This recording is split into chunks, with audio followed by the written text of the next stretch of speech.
installer un étage plus bas. Avec le succès que vous savez, puisqu'on est ailleurs maintenant. Nous démarrons cet échange qui est annoncé à la fois comme une conférence et une causerie éducative. Vous ferez chacun sa lecture. Je pense que la disposition de la salle qui nous accueille doit renseigner sur la nature de l'échange que nous souhaitons avoir ce soir.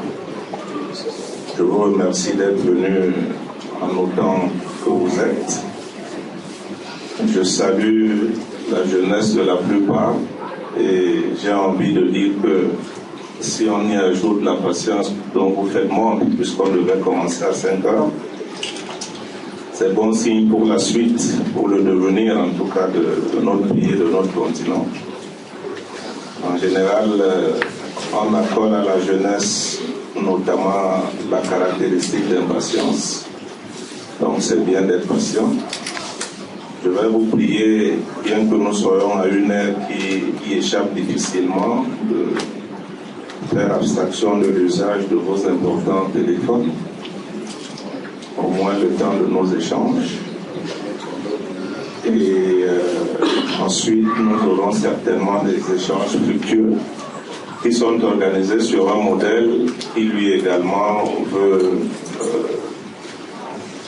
rompre avec les habitudes que nous avons, c'est-à-dire que la personne que l'association Synergie a invitée ne va pas discourir, elle ne va pas monopoliser la parole, elle va indiquer 2 ou 3 pistes de réflexion et ensuite nous en viendrons aux échanges.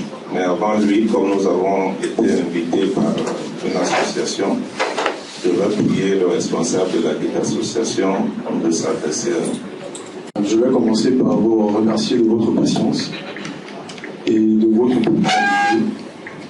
C'est pas évident de trouver du temps en cette période des fêtes, mais je constate que vous avez massivement répondu présent à notre invitation. Alors mon intervention va être la plus courte et la plus concise possible. Je m'excuse pour ceux à qui je donne le dos, c'est pas très poli. Je vais parler dans un premier temps de notre association et dans un deuxième temps de pourquoi la causerie éducative. Alors, l'association Synergie, la jeunesse camerounaise, est officiellement née en septembre 2013, mais en réalité c'est un travail que nous avons démarré à 6 ou à 7 en fin 2011. Nous étions à peu près une vingtaine au moment du lancement. Je pense qu'il y a une vingtaine autres d'adhérents depuis quelques semaines. En fait, l'idée est venue de quelques réflexions au moment de la célébration du 50aire des indépendances des pays d'Afrique francophone. Au-delà de l'aspect festif, nous avons remarqué ou nous avons vécu, en chacun d'entre nous, un nouvel élan de responsabilisation de la jeunesse. Et pour nous, au niveau de la SJC, ça a été marqué en 2 ou 3 temps majeurs. Le premier, c'est un aîné du nom de Serge Chiara, qui à Québec en 2010 a réuni autour de lui une quinzaine de jeunes Africains, étudiants, pour qu'ils commettent un livre qui s'intitule « Nous faisons le rêve que l'Afrique de 2060 sera », paru aux éditions en montant et préfacé par l'ancien président sénégalais Abdou Diouf. Le deuxième temps, c'est que l'un de nos membres actifs aujourd'hui a été porté à la tête du collectif Oser l'Afrique. On a été le premier président. Et le troisième temps, c'est qu'en fin 2011, donc dans la continuité, j'ai moi-même commis un ouvrage intitulé « Mes rêves de jeunes, le Cameroun pour les 50 prochaines années ». Je rappelle que l'ouvrage est disponible en bas à 5 000 francs seulement. Donc, à la suite de l'ouvrage, un certain nombre de mes frères et amis, il y en a quelques-uns ici, malheureusement les autres n'ont pas pu être là, m'ont proposé, ou alors nous nous sommes concertés en nous disant que les réflexions et les propositions qui émanaient de cet ouvrage-là ne pouvaient absolument pas demeurer théoriques. Ce serait dommage. Donc nous avons commencé à réfléchir à une façon de donner vie à une plateforme qui réaliserait de manière concrète dans certains nombre de ces propositions-là. Voilà comment nous sommes arrivés à créer Synergie, la jeunesse camerounaise. Aujourd'hui, Synergie, la jeunesse camerounaise, agit sous 4 principaux axes: l'engagement citoyen, l'entrepreneuriat jeunesse, le pôle socio-éducatif et le pôle culturel et sportif. Légalisé pour le moment uniquement au Canada, en France, mais normalement en cours de légalisation également au Cameroun, en Angleterre et aux États-Unis. L'idée, c'est de créer une plateforme de réflexion, de proposition et d'action des jeunes, par les jeunes et pour les jeunes. Je rappelle tout de suite que notre association est absolument lucrative et apolitique. Notre travail vise à montrer à la jeunesse qu'en mutualisant nos compétences et nos énergies, nous sommes capables de constituer une force de proposition et d'action en ce qui a trait aux principaux problèmes que nous rencontrons tous les jours. C'est donc dans cette démarche-là que nous avons mis en place un plan d'action dont la première activité concrète est la causerie éducative. Alors pourquoi la causerie éducative? 2 points principaux. Un, comme je dis souvent, pessimiste, et l'autre, ultra optimiste. Le point pessimiste, en fait, c'est la situation de l'Afrique aujourd'hui. Je pense que nous nous accordons tous pour dire que 50 ans après les indépendances, malgré les taux de croissance à 2 chiffres que nous avons connus lors des 2 premières décennies, depuis environ 25 ans, on a une dégradation de la paix sociale et du développement économique. Et quand on regarde cette situation-là, et qu'on analyse un peu l'histoire de notre continent, on se rend quand même compte que cette Afrique n'a pas toujours été l'Afrique de tous les malheurs. Depuis 6 siècles, nous sommes malheureusement le grenier du monde. Tout le monde s'y sert contre nos intérêts. Nous ne sommes malheureusement pas suffisamment aptes à défendre les nôtres. Mais en regardant un peu cette situation, nous nous sommes dit, la faute ne vient pas seulement des autres. La faute elle est principalement de nous, c'est-à-dire que nous avons connu un échec majeur dans notre manière de penser. Et forcément, s'il y a un échec dans la manière de penser, il y a évidemment un échec dans la manière d'agir. Pourquoi les traditions? Parce que pour nous, nous ne définissons pas la tradition uniquement comme le folklore. Quand on parle de tradition, pour nous, ce n'est pas uniquement porter un sandia ou aller danser du Bentiki ou du Manga, c'est bien plus que ça. Nous estimons que la tradition est un ensemble de règles qui régissent la manière de penser, d'être, d'agir, de concevoir la vie, de concevoir le monde, de concevoir le développement. Et ceci permet de se rendre compte que les différents modèles de pensée ou les différents modèles de développement qui existent sur la planète ne sont pas identiques parce que chaque nation et chaque peuple a conçu ces modèles-là en fonction de ses réalités intrinsèques. Et en fait, c'est ce à quoi nous appelons la jeunesse africaine aujourd'hui. Ça va permettre de rebondir sur le point positif. C'est déjà qu'il y a un certain nombre d'études commises par la plupart des grands cabinets conseils qui nous disent qu'en 2040, dans à peu près 25 ans, on sera 2 milliards d'habitants sur le continent africain. 2 milliards d'habitants, ça veut dire qu'on sera le plus grand marché de consommation, qu'on sera le plus grand réservoir de matières premières, qu'on est déjà le plus grand réservoir de matières premières, et qu'on sera le plus important réservoir de main-d'œuvre potentiellement qualifiée. Ça veut dire qu'une partie essentielle de l'activité ou de la vie économique de la planète va se jouer sur le continent africain.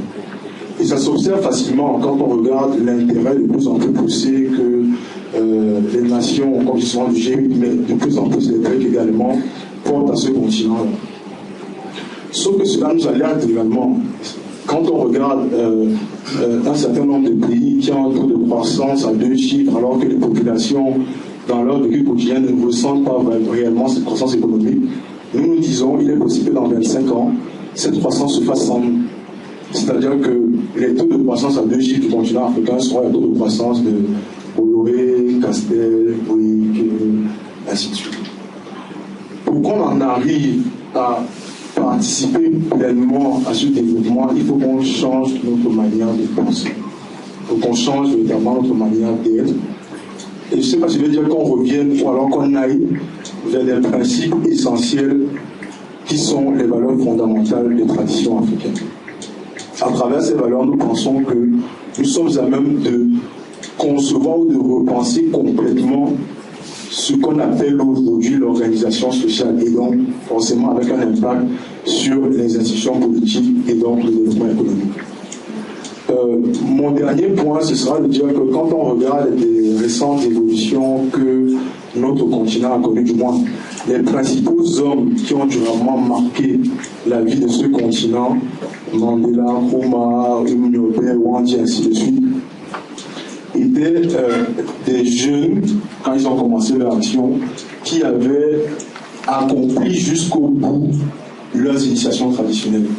Ils avaient les pieds complètement ancrés dans la terre, ils étaient enracinés, ils savaient qui ils étaient, ils savaient se définir en tant qu'Africains, et donc forcément ils avaient cette capacité à filtrer ce qui venait d'ailleurs, et cette capacité à représenter des leaders serviables et vraiment, comment je vais dire, dévoués au développement de leur peuple et de leur communauté. Et en fait, c'est ce à quoi nous appelons nos congénères aujourd'hui, et nous espérons que ces causeries, ce n'est pas une solution magique, mais feront germer dans les têtes des jeunes cette matière première qui permettra à chacun d'entre nous d'aller à son tour de manière individuelle, faire les recherches nécessaires, accomplir le travail personnel nécessaire et résolument se mettre au service du développement de la communauté, de la nation et du continent.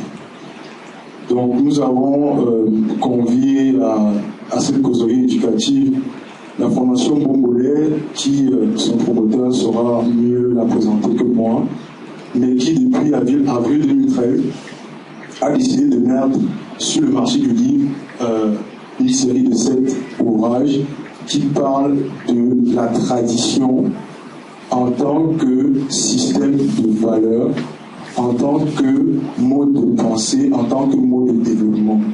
Et nous pensons que ils accordent la Fondation Bongolais accorde une importance particulière aux jeunes parce qu'elle est partie du postulat qu'en observant notre humanité depuis des siècles, on se rend compte que les principales personnes qui ont durablement marqué l'évolution de notre humanité avaient commencé un travail majeur et se sont accomplis avant 40 ans.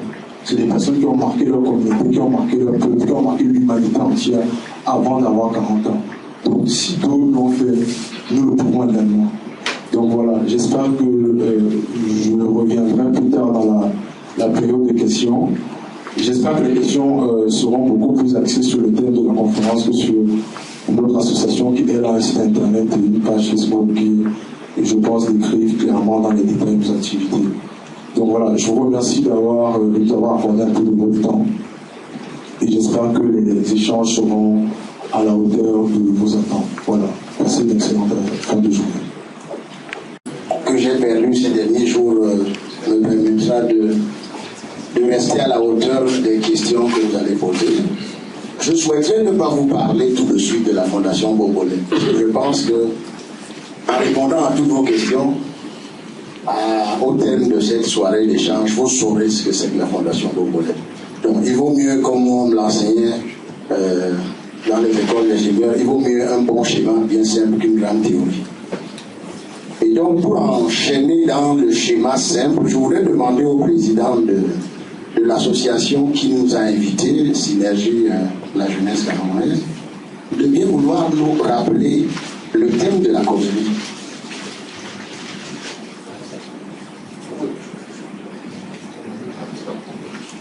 Parce que je voulais qu'on parte de ce thème. Alors, voilà, donc il s'agit d'une causerie éducative, tradition africaine et développement. Bon, j'espère ne pas l'écorcher. Le thème précis, c'est comment la jeunesse camerounaise doit-elle se servir des traditions pour structurer sa pensée et formuler des modèles de développement endogènes qui conduisent à l'émergence du continent africain. Merci. Vous avez vu que l'énoncé lui-même est déjà laborieux.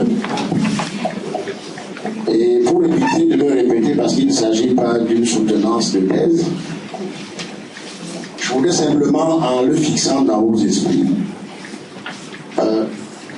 vous permettre de regarder chacun sa propre vie et se poser, ou me poser, ou nous poser des questions tout simplement.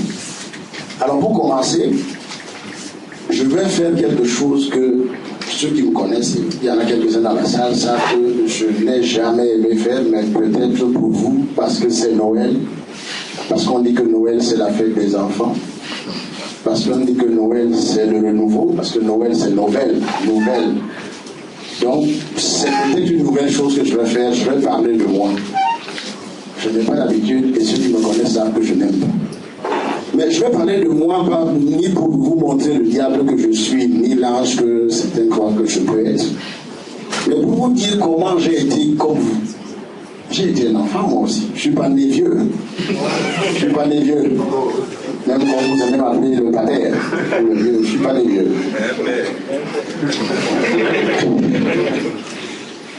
Je suis né il y a 55 ans. Et tout au long de ces années, j'ai traversé de longues et lourdes épreuves. Il y en a quelques-uns dans la salle qui ont eu le malheur de partager quelques-unes de ces épreuves.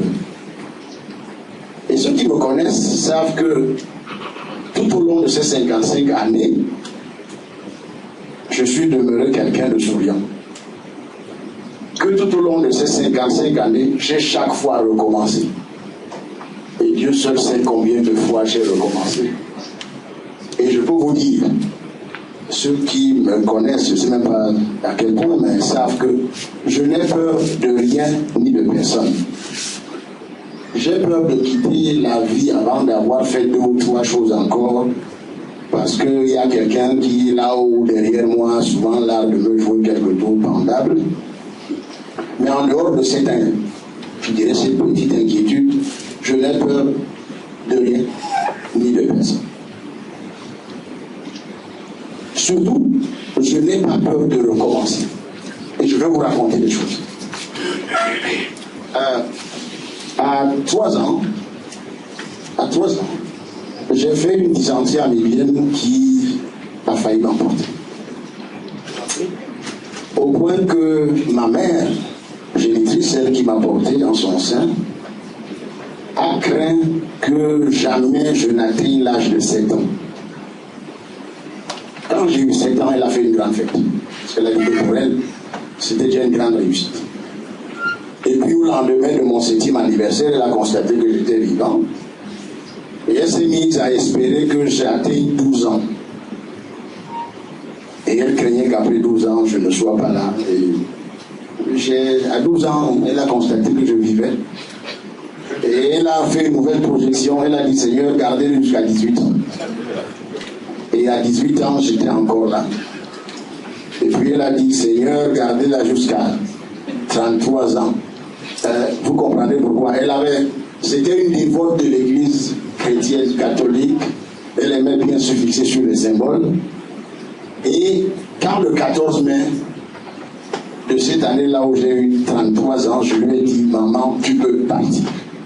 Tu as laissé un homme sur terre. L'année suivante, elle est partie. Mais je peux vous dire que j'ai tout affronté. Mais je n'ai pas envie d'en faire une histoire extraordinaire. Tout ce que j'ai retenu de ces longues années difficiles, c'est que c'est la condition humaine. Et il y a un grand poème de Rudyard Kipling, j'espérais pouvoir le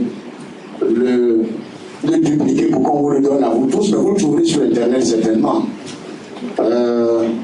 Il y a quelqu'un à qui je voudrais demander de le réciter par cœur, puisqu'il le récite depuis une longue année, mais bon, je ne vais pas le faire ce truc pendable. Ne suivez pas mon regard.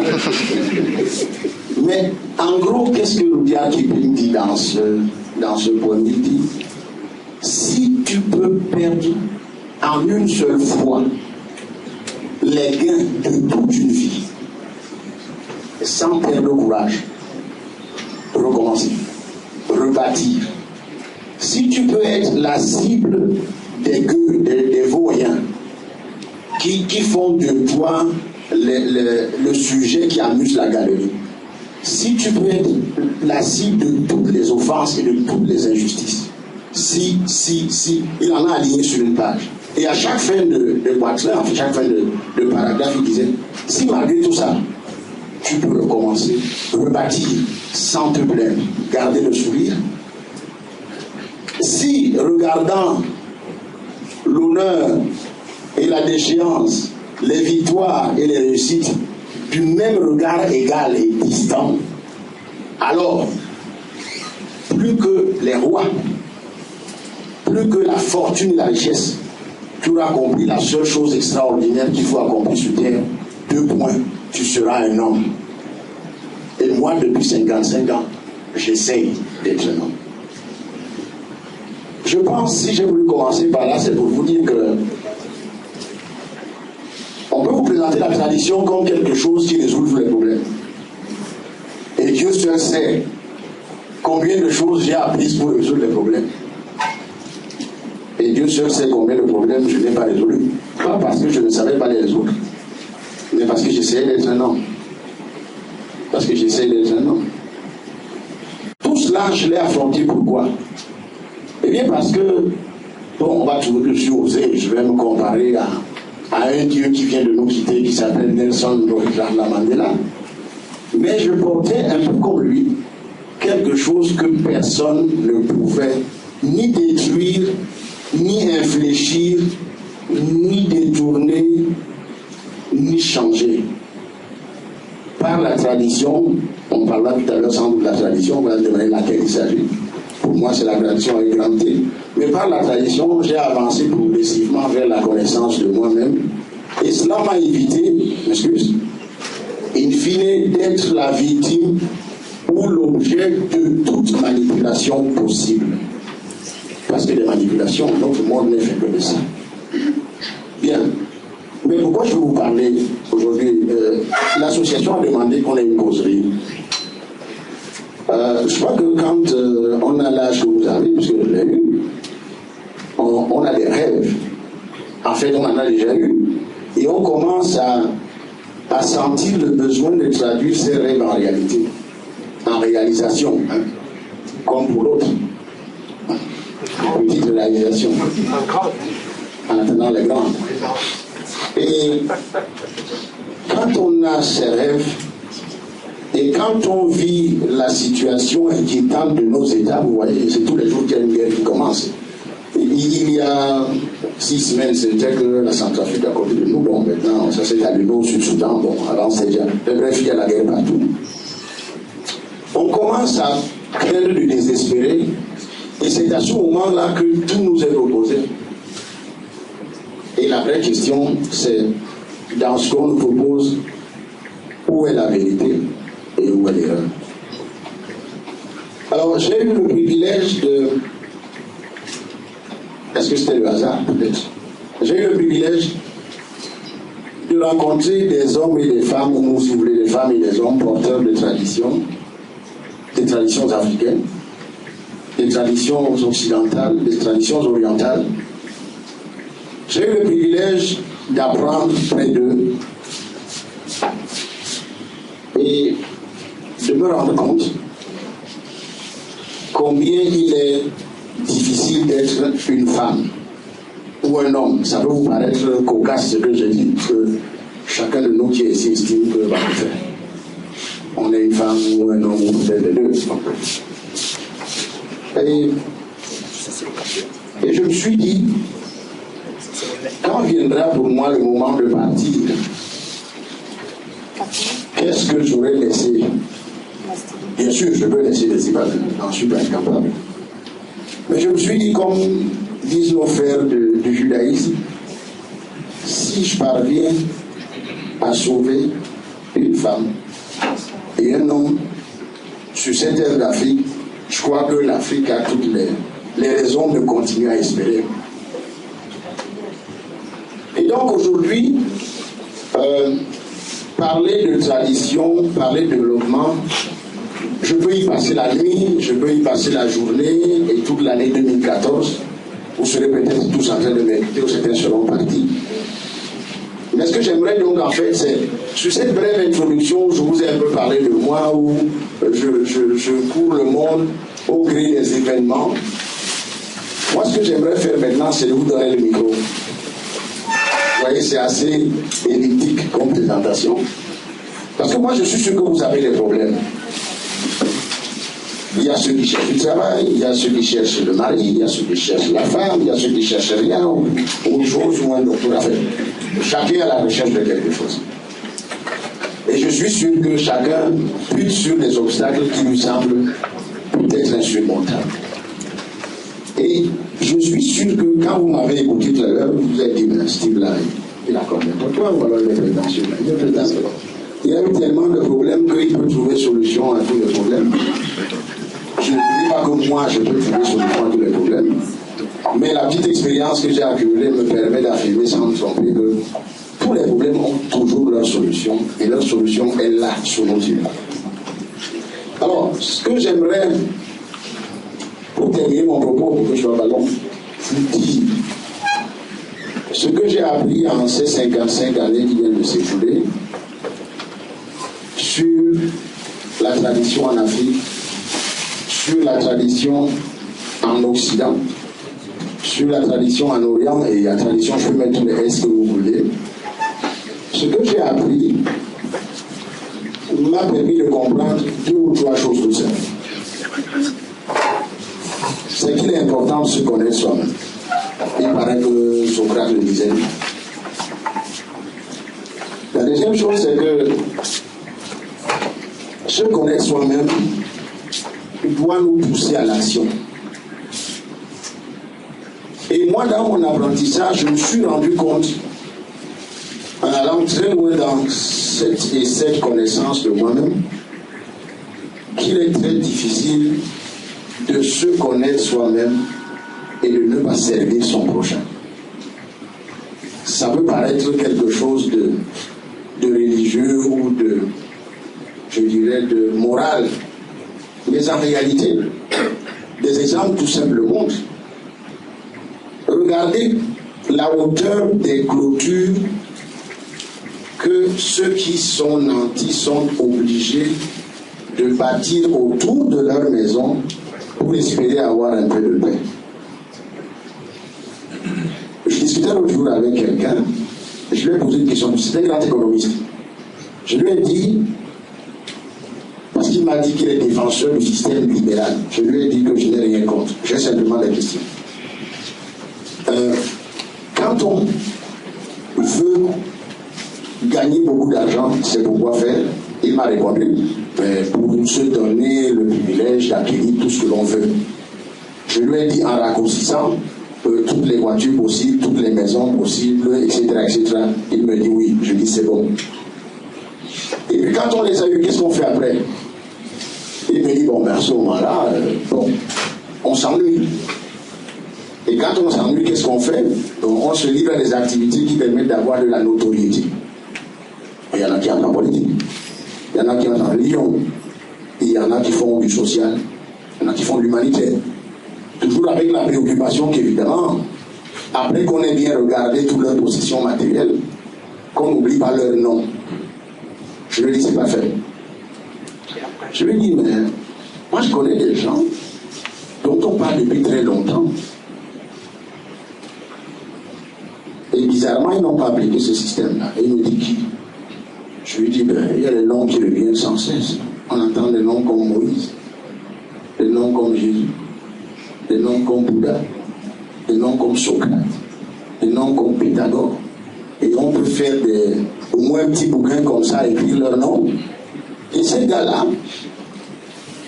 j'ai beau retourner les biographies les plus courantes que l'on sait d'eux, ils ont curieusement pas commencé par essayer d'emmagasiner de la richesse. Je dirais au sens où on l'explique. Alors là, le type me regarde et dit oui. Je dis, mais tu ne pousses pas qu'il y a un paradoxe.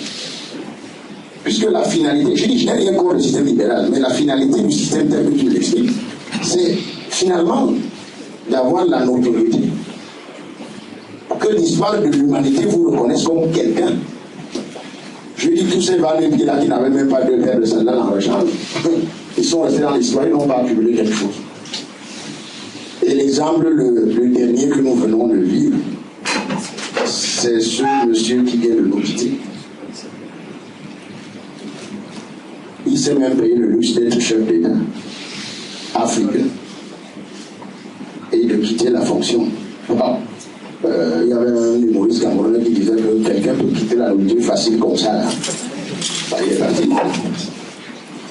Il n'a pas voulu s'approcher.